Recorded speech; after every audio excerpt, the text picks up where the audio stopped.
প্ৰথমখন টেষ্ট মেচত একেবাৰে লজ্জাজনকভাৱে পৰাজিত হোৱাৰ পাছতে ভাৰতীয় ক্ৰিকেট দলত বৰ্তমান সময়ত হালসলনি ঘটিছে আৰু আপোনালোকে জানে যে ইংলেণ্ডৰ হাতত আমাৰ ভাৰতীয় টিমটো যোৱাকালি পৰাস্ত হৈছে আৰু যেতিয়া আমাৰ ভাৰতীয় টিমটো প্ৰথমখন টেষ্ট মেচত পৰাজিত হ'ল তাৰ পাছতে এতিয়া টিমটোৱে হলাই দিছে BCCI আৰু আপোনালোকক মই প্ৰথমতে এটা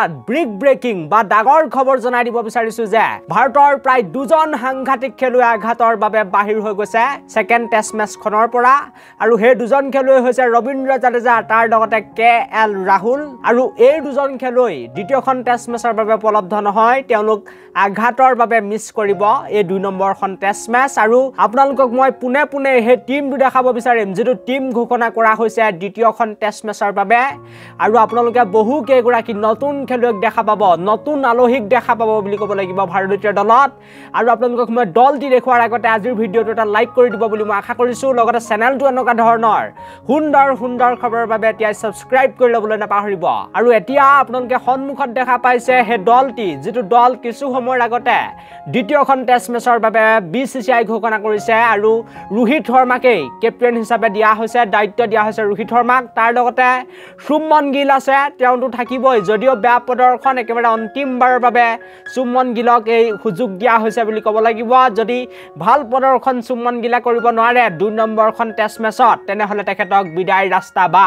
টেষ্ট ফৰ্মেটৰ পৰা বাহিৰৰ ৰাস্তা দেখাই দিয়া হ'ব এইটো কথা এতিয়া বৰ্তমান সময়ত লাহে খবৰ ওলাই আহিছে তাৰ পাছতেই বাকি যদি মই টিমটো চাওঁ তেনেহলে মই অকমান তলৰ ফালে মোবাইলত চাব লাগিব আপোনালোকে বেয়া নাপাব আপোনালোকে স্ক্ৰিনত হয়তো টিমটো দেখা পাই আছে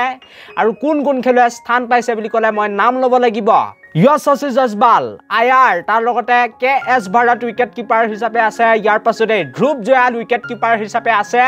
আৰু কামাল লাজবাব ৰাহুল আঘাতৰ বাবে 2 নম্বৰখন টেষ্ট মেচৰ পৰা বাহিৰ হৈ গৈছে তেখেতে মিছ কৰিব ইয়াৰ পাছতে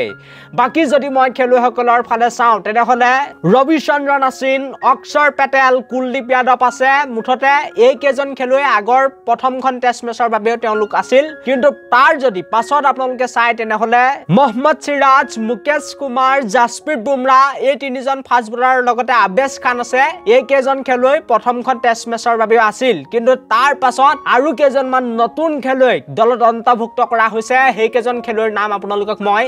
এটা কৈ জনাই দিব বিচাৰিম আৰু সেই কেজন খেলুৱৈৰ নাম হৈছে ৰজত পাটিদাৰ সৰফৰাজ খান তাৰ লগতে ৱাশ্বিংটন সুন্দৰ আৰু সৌৰভ কুমাৰ হয় আপোনালোকে ঠিকই শুনিছে প্ৰায় 4 জনকৈ নতুন খেলুৱৈকে টিমটোত অন্তৰ্ভুক্ত কৰা হৈছে দ্বিতীয়খন টেষ্ট মেচৰ বাবে প্ৰায় 4 জনকৈ খেলুৱৈক এবাৰ BCCI অন্তৰ্ভুক্ত কৰিছে আমাৰ ভাৰতীয় টিমৰ খেলুৱৈসকলে যিদৰে বেয়া প্ৰদৰ্শন কৰিছে তাৰ ওপৰতে BCCI এবাৰ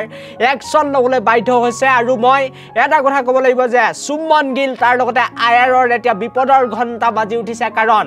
ৰজত পাটিদাৰ ইয়াৰ লগতে সৰফৰাজ খানৰ দৰে খুব বেছি সাংঘাতিক বেটাৰ বৰ্তমান সময়ত ভাৰতীয় দললৈ আহিছে আৰু আপোনালোকক জনাই দিব বিচাৰিছো যে সৰফৰাজ খানে বহুত বেছি ভাল প্ৰদৰ্শন কৰি আছিল ৰঞ্জি ট্ৰফিত একেৰাহে তেখেতে ৰঞ্জি ট্ৰফিত ভাল প্ৰদৰ্শন কৰি আছিল বাবেই তেখেতক এবাৰ টেষ্ট ক্ৰিকেট দলত অন্তৰ্ভুক্ত কৰা হৈছে মই আশা কৰিম এইগৰাকী খেলুৱৈ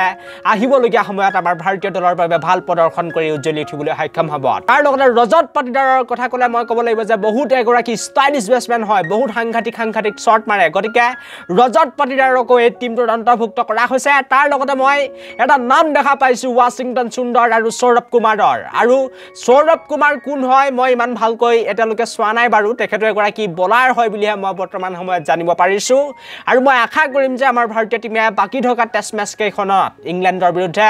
ভাল প্ৰদৰ্শন কৰি উজ্জ্বলি উঠিবলৈ সক্ষম হ'ব আৰু এই সিৰিজটো দখল কৰিবলৈ সক্ষম হ'ব আৰু এইটোৱে আছিল বৰ্তমান সময়ত ওলাই অহা আটাইতকৈ বেছি ডাঙৰ খবৰ যে 2 নম্বৰখন টেষ্ট মেচৰ বাবে আমাৰ ভাৰতীয় দলত বৃহৎ হালসলনি ঘটিছে প্ৰায় 2 জনকৈ সাংঘাতিক খেলুৱৈ দলৰ পৰা বাহিৰ হোৱাৰ লগতে আৰু 4 জন নতুন খেলুৱৈকে টিমটোত অন্তৰ্ভুক্ত কৰা হৈছে আৰু মই হে নতুন খেলুৱৈ কেজনৰ নাম আপোনালোকক ইতিমধ্যে জনাইছো তাৰ লগতে ৰবীন্দ্ৰ জাদেজা ইয়াৰ লগতে KL ৰাহুল দ্বিতীয়খন টেষ্ট মেচৰ বাবে উপলব্ধ নহয় তেওঁলোক আঘাতৰ বাবে বাহিৰ হৈছে বা মিছ কৰিব বুলি বৰ্তমান সময়ত জানিব পৰা গৈছে আৰু অশেষ ধন্যবাদ এই ভিডিঅটো বা পডকাষ্টটো একেবাৰে প্ৰথমৰ পৰা শেষলৈকে চোৱাৰ বাবে